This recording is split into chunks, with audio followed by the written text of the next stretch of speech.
تو انگریز یہاں انٹر ہوا. کب انٹر ہوا؟ جب ہم زوال کا شکار تھے. اب آپ حیران ہوں گے، جب صرف 2 لاکھ کے ساتھ، کبھی 2 لاکھ سے زیادہ گورا اس ملک میں نہیں رہا، اور 20 کروڑ انسانوں پر حکومت کی. کس لیے کی؟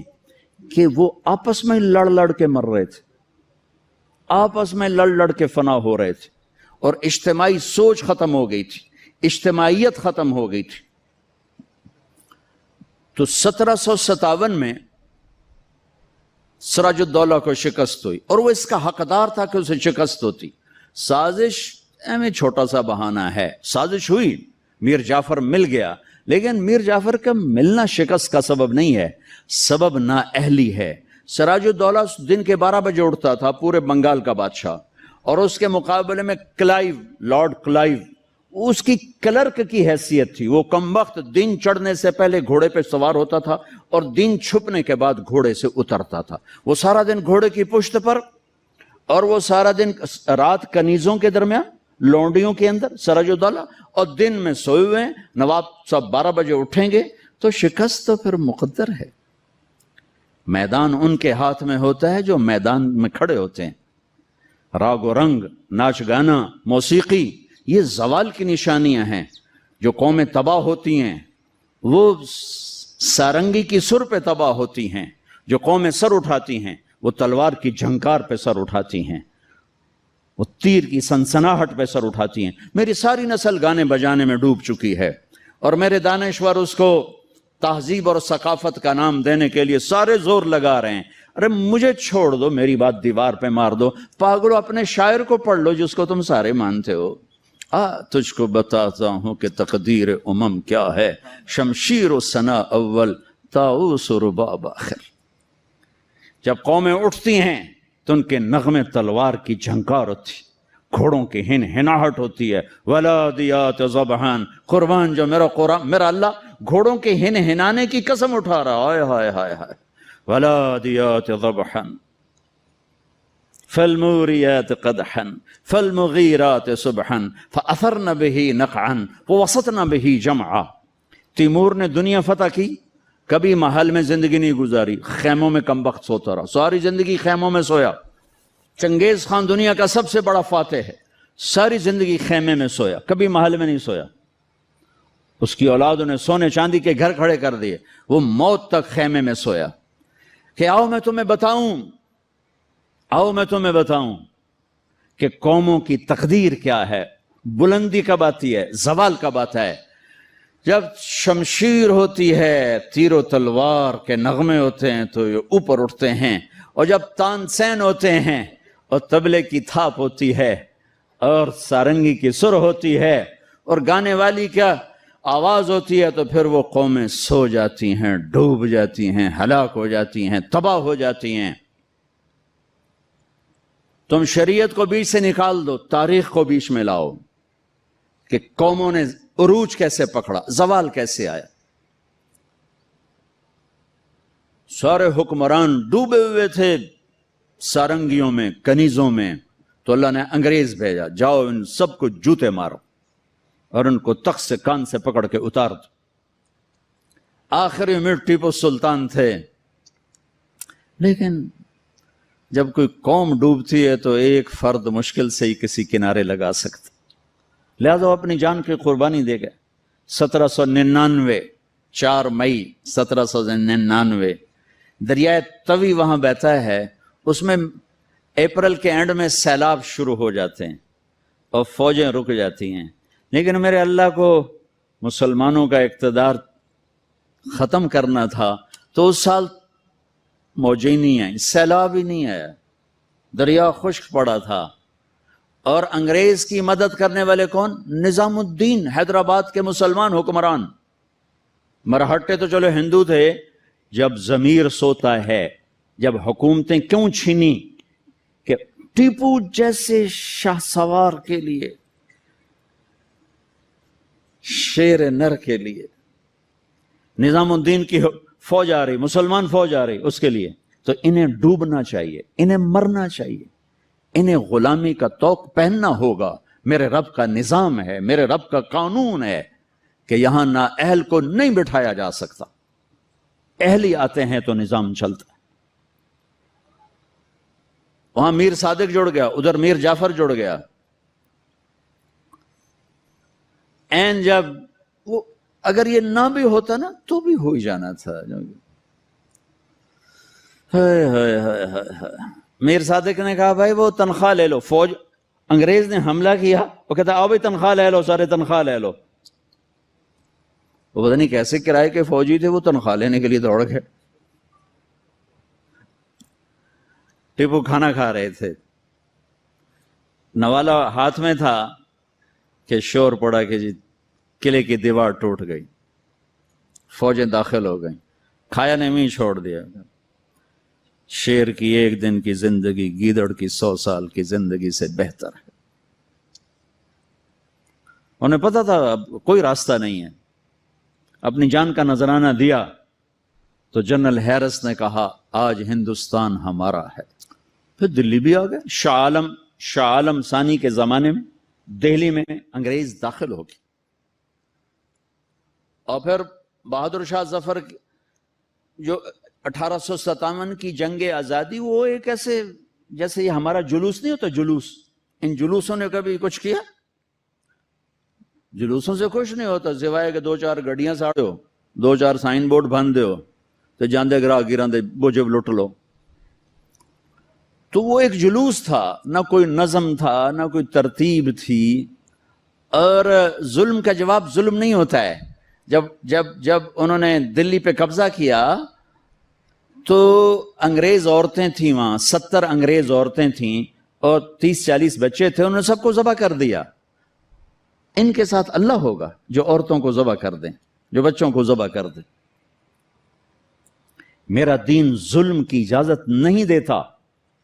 حضرت علی اور یہودی آپس میں جنگ ہو رہی، خیبر قمواس کا قلعہ، ابھی بھی اس کی دیواریں کھڑی ہیں۔ میں پچھلے سال گیا تھا وہاں، اس کو دیکھا تھا جا کر، جہاں سے حضرت علی چڑھے، دروازہ توڑا سر، تو اس پر وار کرنے لگے، اس نے منہ پہ تھوک دیا، تلوار پیچھے کر لی، کہ چلو دوبارہ۔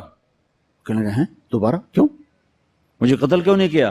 تو میرے اوپر چھا گیا تھا، کہ پہلے تو میں اللہ کے لیے قتل کر رہا تھا، جب تو نے میرے منہ پہ تھوکا تو مجھے غصہ آ گیا، مجھے ڈر لگا کہ تمہارا قتل میرے غصے کی وجہ سے کہیں نہ ہو، اللہ نہ ناراض ہو جائے، میں تمہیں اللہ کے لیے قتل کر رہا ہوں۔ انہوں نے کہا میاں مجھے کلمہ پڑھا دے، مجھے نہیں لڑنا۔ اور جب اسلامی لشکر جاتے تھے تو حکم ہوتا تھا کسی بچے کو نہیں قتل کرنا، کسی عورت کو نہیں قتل کرنا، کسی گرجے کے راہب پادری کو نہیں قتل کرنا، بوڑھوں کو نہیں قتل کرنا، درختوں کو آگ نہیں لگانی، درختوں کو نہیں کاٹنا۔ اس نے ناکام ہونا ہی تھا، لیکن اس میں مرزا الہی بخش، نجف خان، نواب شجاع الدولہ، یہ 3 آدمی اس میں ذریعہ بنے۔ لیکن وہ نہ بھی ذریعہ بنتے تو بھی وہ معاملہ 4 دن بعد پھر ہو جاتا، 4 دن پہلے 4 دن بعد ہوتا، لیکن ان کے ماتھے پر رسوائی کا داغ لگنا تھا، اور ان کی قبروں نے موت تک نحوست دیکھنی تھی، اور ان کی ہڈیوں نے نحوست دیکھنی تھی۔ تو مرزا الہی بخش، نواب شجاع الدولہ اور نجف خان، یہ انگریزوں سے مل کر انہوں نے راستہ بنایا، اور یوں 1857 پر آ کر مکمل زوال ہو گیا۔ اور پنجاب میں رنجیت سنگھ آ گیا، ایک گجرا والے کا تھا، ڈاکو سے بادشاہ بن گیا، لیکن کم وقت اتنا کامیاب حکمران نکلا کہ انگریز آنکھ نہیں اٹھا سکے جب تک رنجیت سنگھ زندہ رہا۔ ایک آنکھ ضائع ہو گئی تھی جنگ میں، ایک وزیر مسلمان تھا، اسے کہنے لگا تم لوگ کہتے ہو تمہارے قرآن میں ہر چیز کا ذکر ہے، انہ لذکر لک ولقومک، اور ایک اور آیت اس کے فیہ تبیان لکل شیء، آیت نہیں ہے، مضمون ہے علماء کی بات۔ انہوں نے کہا جی، وہ کہنے لگا میرا نام کہاں ہے، میرا نام قرآن میں کہاں ہے؟ وہ کہنے لگا تھوڑا نام کیوں ہو سکتا قرآن اس کہ پھر توڑے علماء کیوں آندن قرآن ہر شے. وہ چپ ہو گیا. شام کو اپنی محفل میں اس نے بات کی تو وزیر کا مراسی بیٹھا تھا. انہوں نے کہا حضور تسی مینوں لے جاؤ میں جواب دے ساں. اس جگہ اتنے علماء بول نہیں سکے تو کتوں جواب دینا, تو میں لے تے جا تو ویکھی میں کیویں جواب دینا. اگلے دن وہ آ گیا کہنے کا حضور وہ کل بات بیچ میں رہ گئی تھی, یہ بات تو ساڈا مراسی تو جواب دے. عالم دی لوڑ ہی کوئی نہیں. اس کہ اچھا اوئے میرا نام ہے قرآن کہ جی ایک واری دساں 10 واری دساں. اس کہ ایک واری دس دے مینوں سہ. اچھا وہ ایک آنکھ نہیں تھی کانا تھا کانا. تو اس نے کہا ساڈا قرآن 100 واریاں دا کان من الکافرین کان من الکافرین. ایک کافر ہونا ہے تے کانا ہونا ہے تے تو ہی ہوتا ہے اور کیڑا ہے.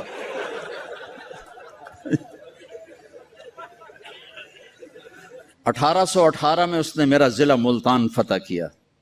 رنجیت سنگھ نے, مظفر خان کی حکومت تھی, وہ 5 بیٹوں سمیت شہید ہوئے. وہ خود بڑے عالی حکمران تھے لیکن نہ عوام میں جان تھی نہ فوج میں جان تھی, صلاحیتیں ختم ہو چکی تھی. شہید ہو کے 5 بچوں سمیت شہید ہو کے. پھر اس کمبخت نے وہاں میرے علاقے میں 3 بازار حسن قائم کیے.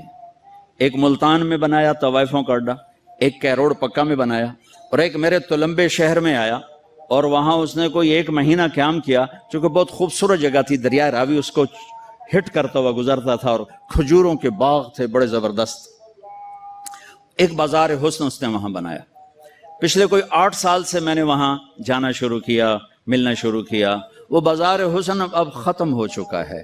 چند بچیاں رہ گئی ہیں جو مجھے پیغام دیتی ہیں ساڑی شادی کرا دیو, اسی توبہ کرنی ہے. ختم ہو گئی. کوئی فتوے نہیں دیے, ان کو محبت, ان کو بیٹیاں کہا, ان کے سر پہ ہاتھ رکھے. ابھی بھی 2 کو میں نے بھیجا ہوا ہے عمرے کے لیے اپنے اسی بازار حسن سے.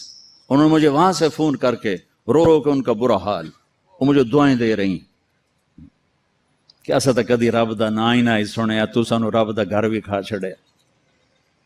سب چند ایک وہ بیچاری روتی ہیں کہ ساڈے کول اور پیشہ کوئی نہیں تھا, عزت دیون واسطے تیار کوئی نہیں. میں تو جب سے طوائفوں سے ملا ہوں مجھے طوائفیں مظلوم نظر آئی ہیں اور انہیں نچانے والے ظالم نظر آئے ہیں.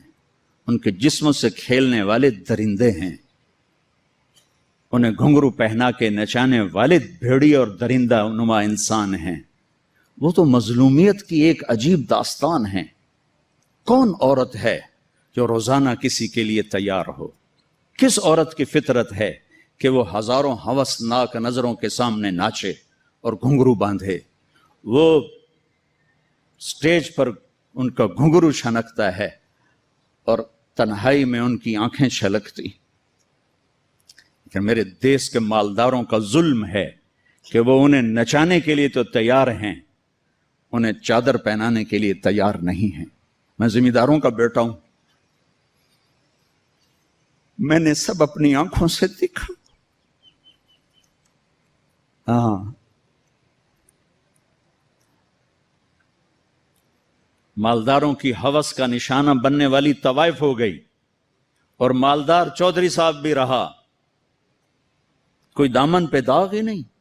میاں صاحب کا میاں صاحب رہا, شیخ صاحب کا شیخ صاحب رہا, افسر کا افسر رہا, اور اس کے ماتھے پہ طوائف کا داغ لگا جو موت بھی نہ دھو سکی.